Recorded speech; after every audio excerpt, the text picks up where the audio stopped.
Hello, divine creations, divine marvels, children of God. Thank you so much for joining in live, and thank you so much to everyone who's watching the recording of this video.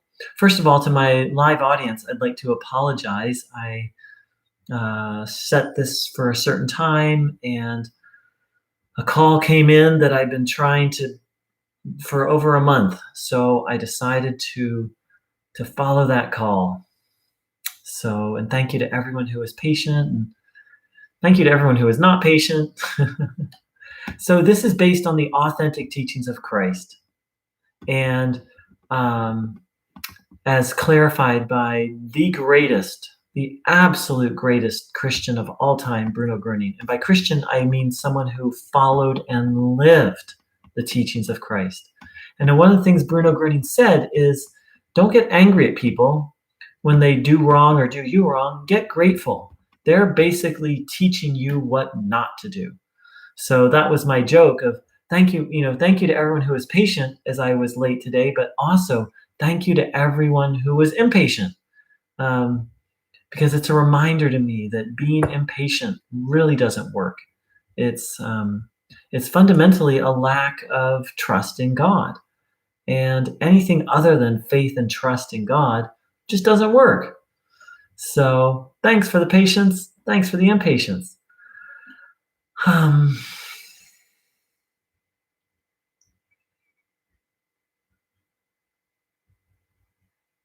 You know, Bruno Groening was very, very adamant in saying that we are reliant on God, that we need God. And well, actually, before I go any further, there's a need to just acknowledge, like, hey, I said I would be here at 9 o'clock, and I showed up at 9:30. So it's also, when I fall short, I find it very, very important to acknowledge that and to apologize.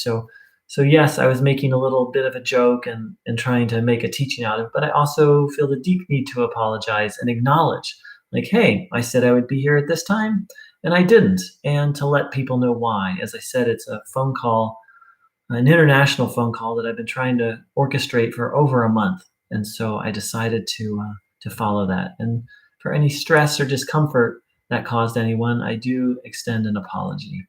So, um, so the question is can we do life well without God? The way I like to say it is, can we live without God? However, the answer to that is, well, apparently we can ignore God and we'll still have a life. But Bruno Groening put forth the very radical declaration that it's not going to be a good life. He said, a human being, needs to be under divine guidance. There is no life without it.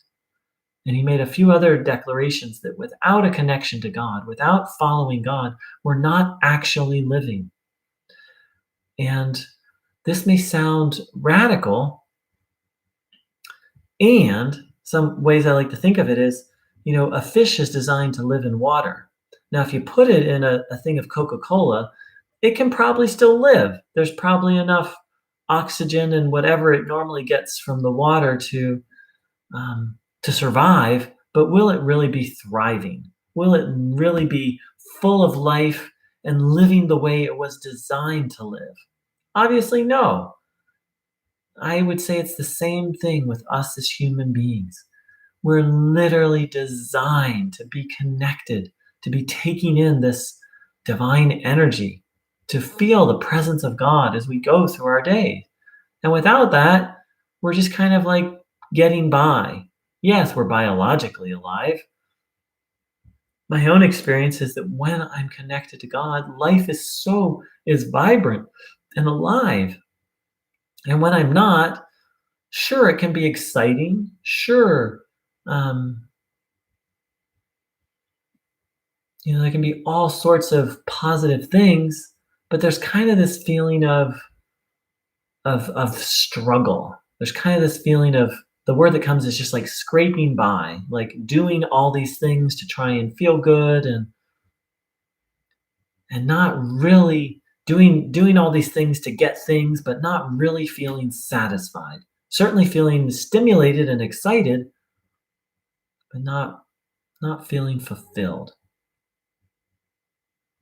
So, speaking of fulfilled, one of the things that Bruno Groening clarified about what Jesus taught was that God is constantly sending forth an energy, constantly sending forth um, a power that it's very important for us to take that in. So let's spend a little time doing that now. Please sit with your legs uncrossed, feet flat on the floor, hands on your legs, palms facing upwards, back, if possible, not resting against your chair. Close your eyes and please hand over all worries, all fears, all resentments,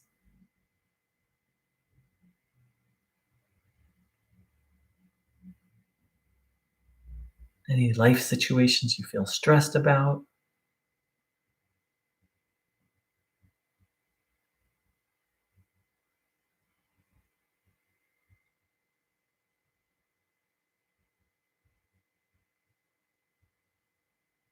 And also hand over any illnesses. Literally freeing yourself from the idea that you even have an illness and handing the illness itself over to a higher power you trust.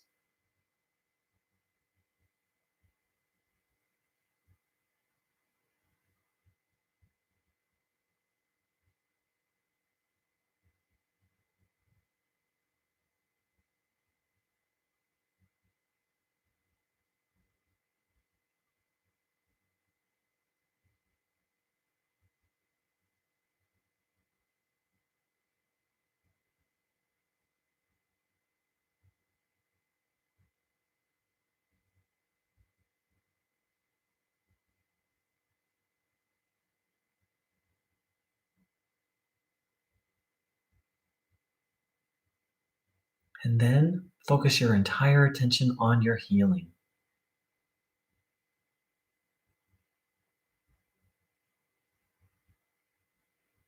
and ask to receive this divine life energy that heals and observe your body, noticing what you're feeling, having the intention to take this energy in, trusting that every sensation is this divine energy healing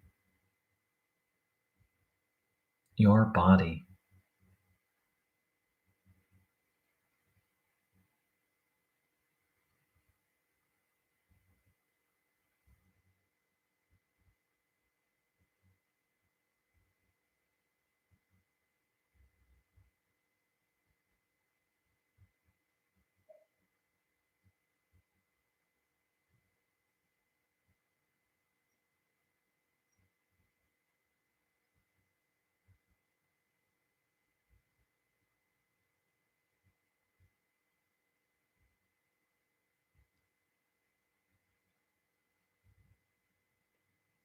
Noticing what you feel,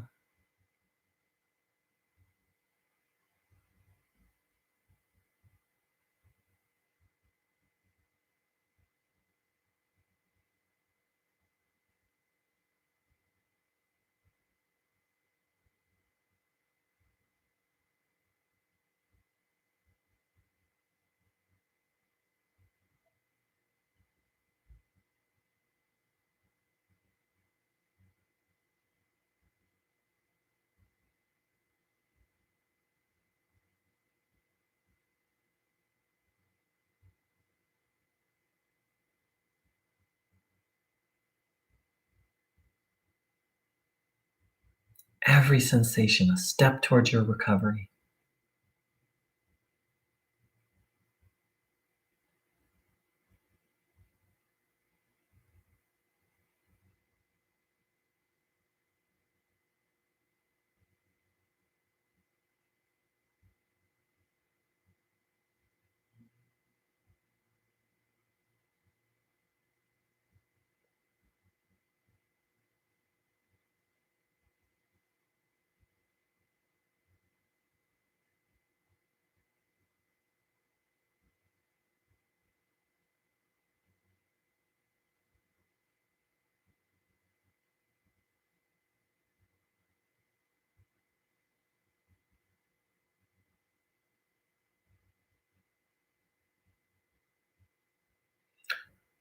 So, to anyone who's new, I invite you to continue this practice. I'm going to speak a little bit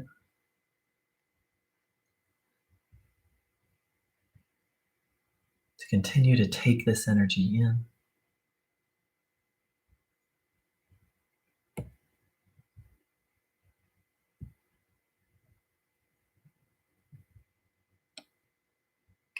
So, one of the secrets of life that Christ taught and Bruno reminded us of was how important it is to monitor our thoughts. The thing is thoughts move us to deed. And of course, what we do, how we act, is what our life is. What is our life but what we act? And what is what we act but a result of our thoughts? Bruno Groening said you must master your thoughts. What did he mean by that? He was very adamant that thoughts come from one of two sources. They come from that which is good, or they come from that which is not good. He went so far as to say that he used words like, when describing that which is not good, he would use words like the devil, Satan. He did not mince words. That such a being, I'm not exactly clear if he said it was a being or a force. It's something I'm very curious about, but he was adamant that it existed and that it was constantly trying to drag us off the good path, the right path, the path of health. And by good, I don't mean like go to church and be a good boy or girl. I mean the path of happiness, health, and harmony, the path of being in communion with God. The dark side, the evil side, is constantly trying to pull us off. And the prime way it does it is it sends us thoughts and negative feelings. So, if we want to be free, if we want to have connection to God and a happy, healthy, harmonious life, we absolutely have to monitor our thoughts. There's just no way around it. Because if we take in a negative thought, it's going to produce a negative result. And Bruno Groening said that contrary to popular belief, in essence, he said, contrary to popular belief, people think that they generate their own thoughts. But he says this is wrong. People receive thoughts. So this is very important because this can inspire us to really, if we, there's this image that shows up all sorts of places, sometimes in cartoons, sometimes it's a joke, sometimes people take it seriously. I'm starting to take it very seriously. That on one shoulder, we have a little devil, and on one shoulder, we have a little angel, and that they're constantly whispering in our ears, meaning, this is a metaphor for this idea that we're constantly receiving thoughts from one of two sources.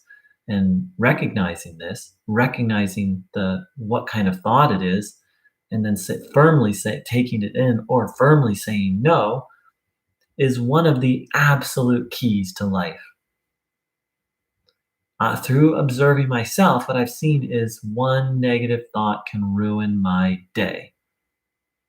For example, right here, right now, I'm involved in a very intense business negotiation with someone. And I was out for a walk this morning, and I couldn't even tell you how many times the same thought came. I can't believe she did this. How could she's so blah-de-blah, a judgment. She's so da-da-da. She won't. Da-da-da-da-da-da. It was like a battle. For almost 15 minutes, it was one thought after the other. Now, if I had taken a single one of those in, I would have felt yucky. And then having felt yucky, then more thoughts would just pile on. But I was out doing a walk, and I was sort of praying. And so I was able to not take the thoughts in. Or, maybe I didn't do it perfectly. Maybe I took it in a little bit. But for the most part, I was able to fend off those thoughts. Now, if I had not then I would have taken it in. I would have started to feel angry. I would have started to feel resentful. Would have started to feel fearful. And then more and more thoughts would have piled on. And then next thing you know, I would do something negative like, you know, go overeat or go spend a bunch of time on the computer to try and distract myself from the negative feelings. But then that would have me, or worse yet, I'd call the person up and yell at them or send them a nasty email. So this is an extreme example.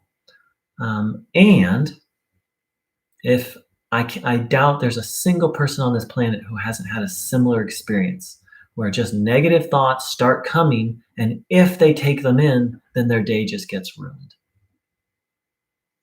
We all have it. We're all, I doubt there's a single person on the planet who hasn't been out there having an amazing day, and then a negative thought comes, and within a few minutes, their mood went from like an 8.5, like life is great, down to like a 4 or a 3, very resentful or unhappy or fearful from one thought.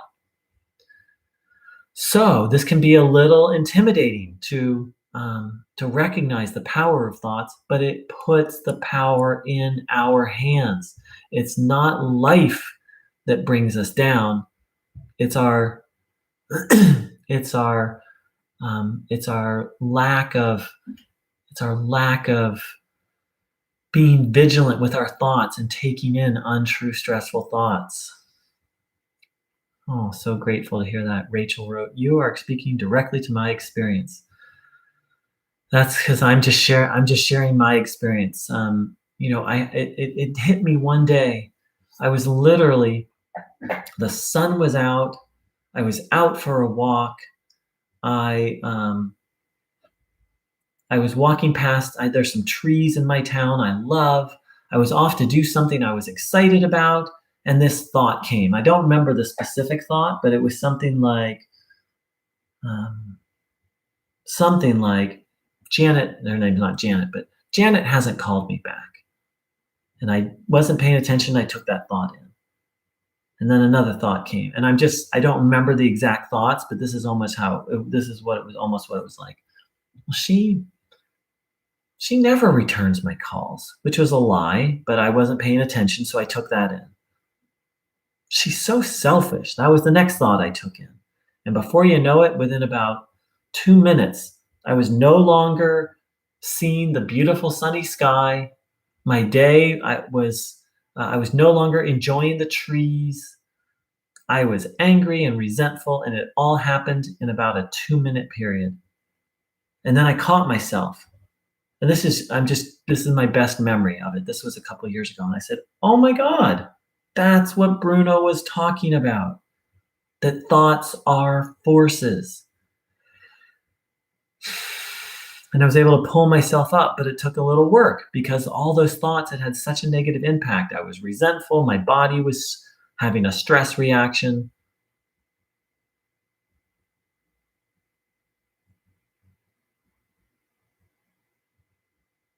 So the person who introduced this to Bruno, every community hour I went to, she said, and you've gotta work with your thoughts. I forget her exact words, but it was something like, and it's so important, the thoughts we take in. And after about the 7th or 8th one, I'm like, why? And then she would always say, and it's a practice, meaning practicing working with our thoughts. And after about the 7th or 8th one, I started to have the thought, why does she keep saying that? Like, why does she say the same thing over? And I didn't realize it, but I was taking in a negative thought. Oh, she shouldn't say that each time. Or like, oh, she's being silly. And over time, I actually built up a resentment. And so every time she would say the truth, I would have a resentful thought. So there you have it. There's evil at work. It's so subtle, these thoughts we have.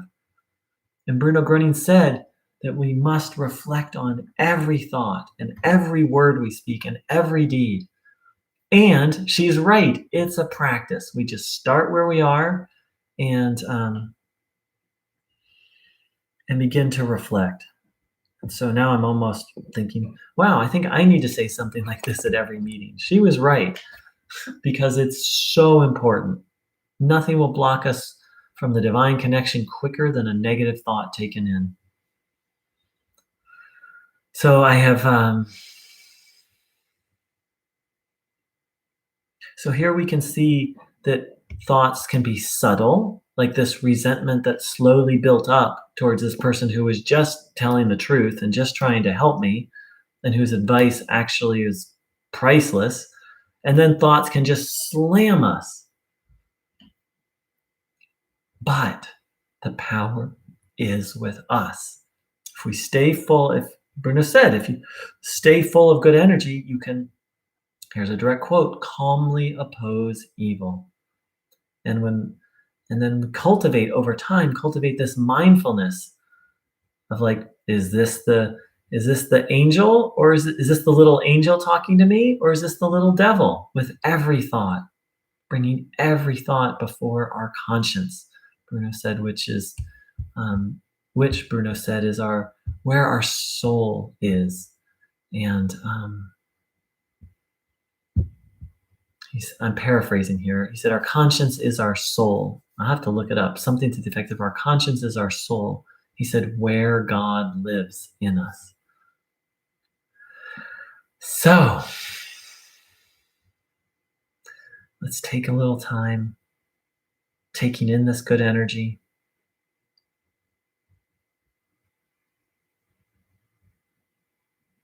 Watching our thoughts.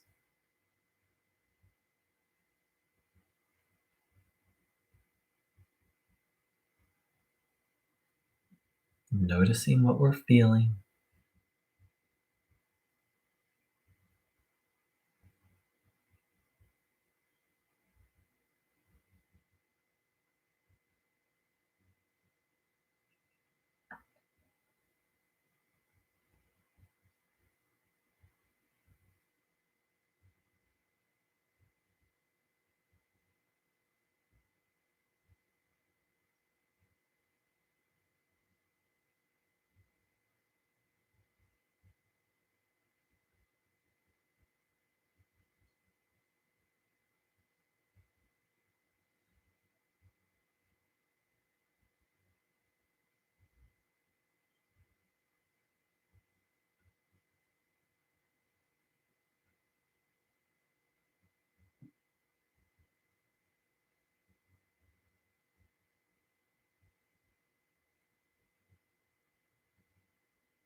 To do this, there's a way in which we need to stay centered inside ourselves.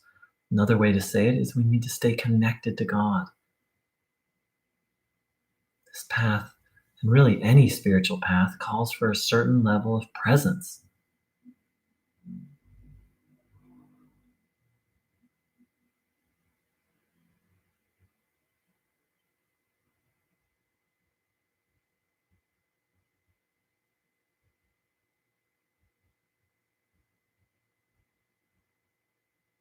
So one way I'm practicing this is, whenever I have an idea, not whenever, I'm striving to have it be whenever. When an idea comes to me to do something, I just try and think to myself, thy will, not mine, be done. Meaning, let's say I have an idea to I'm sitting here tuning in, and then Afterwards, I'm like, okay, I'm going to go to the grocery store and get this, this, and this. And then what I'm starting to practice is thinking, thy will, not mine, be done, after every time I have a thought to do something, to remind me that, hey, I need to check in and see. Because things can seem like a good idea at the time, and we've all had the experience that something that seemed like a really good idea actually wasn't. Because that little devil sometimes wears an angel's costume.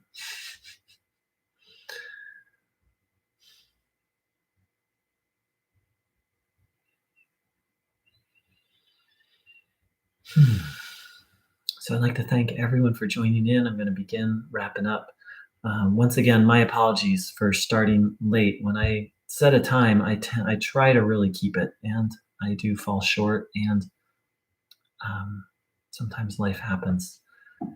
And I made a conscious choice, and I believe it was, I felt in that. See, that's how I'm starting to practice this. Is I was getting ready to hop on here, do the meeting. It was a few minutes before 9. I got this Skype call, again, international call, been trying to coordinate this for like a month. And and I took the call, and I had a minute or two to decide, and I just tuned in, which feels right. I just got this huge yes to take that call, and so I did it.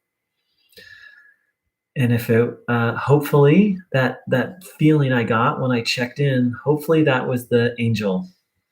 Hopefully that was the angel speaking. Um,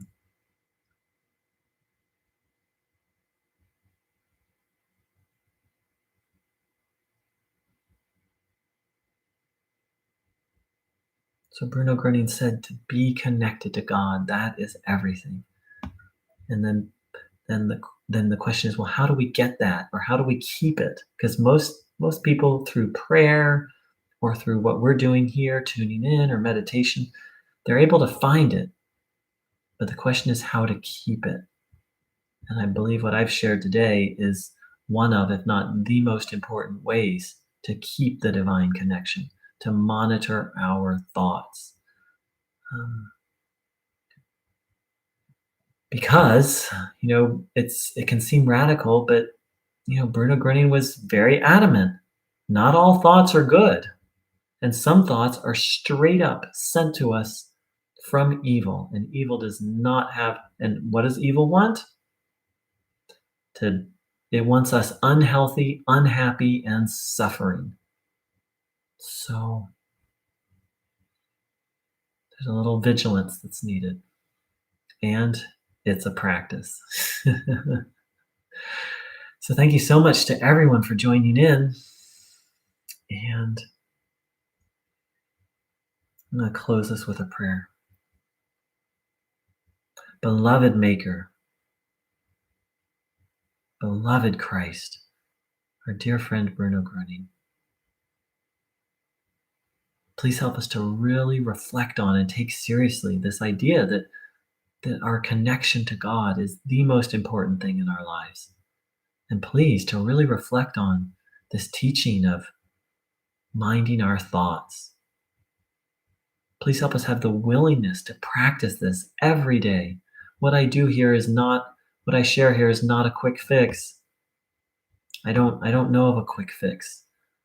If I did, I would be sharing it. But what I do, what I understand this to be is a path and a way of life, and the path and way of life that Christ taught and Bruno came to remind us of. So please help us be willing to grow every day, to strive for the good every day,